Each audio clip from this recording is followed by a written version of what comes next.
ایک فقیر تھا، ملنگ درویش، اللہ کا بندہ.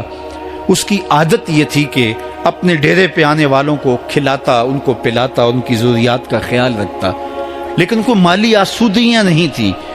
ہوتا یہ تھا کہ بعض اوقات لوگ آتے تو ادھار لے کر کے وہ لوگوں کو کھلا دیتا. خیر، چونکہ فقیر کا مزاج یہ ہوتا ہے کہ لوگ آئیں اس کے ڈیرے سے کھائیں. بابا بلے شاہ نے بھی کہا تھا نا، اٹ کھڑک کے دکڑ بجے تتا ہووے چلا، آن فقیر کھا کھا جاون راضی ہووے بلا. یہ فقیروں کا مزاج ہے. تو جو بھی آتا اس کے ڈیرے سے کھاتا اور وہ ادھار اٹھا اٹھا کے لوگوں کی ضروریات کو پورا کرتے رہتے. وقت آخر آ گیا، جن لوگوں نے ادھار دیا تھا وہ سارے تقاضا کرنے آ گئے.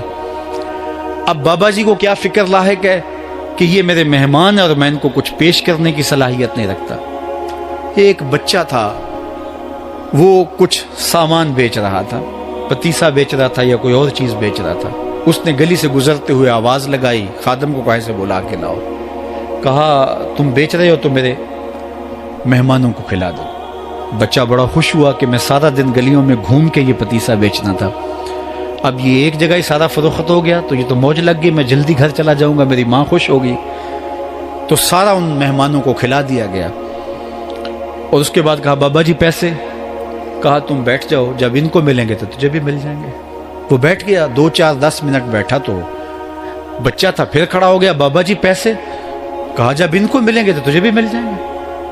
پھر آدھا گھنٹہ گزرا تو پھر اس نے کہا بابا جی پیسے؟ میری ماں میرا انتظار کر رہی ہے، ہمارے گھر کا چولہا اسی سے جلتا ہے، میں یہ پیسے لے کر جاؤں گا اور میری ماں کوئی ہنڈیا خریدے گی اور ہم شام کا گھر کا کوئی سلسلہ کریں گے.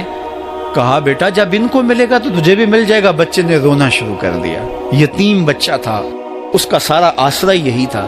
اس نے رونا شروع کر دیا. جب بچہ رویا اللہ کی رحمت کو جوش آیا. کوئی مرید نذرانہ لے کے ان بزرگوں کے پاس آ گیا اور اشرفیوں کی بھری ہوئی تھیلی پیش کی. وہ اتنے پیسے تھے کہ اس بچے کو بھی دیے، جتنے لوگ آئے تھے سب کا قرض چکایا. کہا جاؤ گھروں کو. تو سب نے کہا بابا جی ہم صبح سے بیٹھے ہوئے تھے تو یہ نذرانہ دینے والا صبح سے نہیں آیا تو اب کیسے آ گیا؟ کہا صبح سے تمہارے اندر کوئی رونے والا نہیں تھا، ایک رونے والا آیا تو باقیوں کا بھی کام بن گیا. بعض اوقات کسی ایک شخص کی وجہ سے باقیوں کی خطائیں بھی معاف ہوتی ہیں.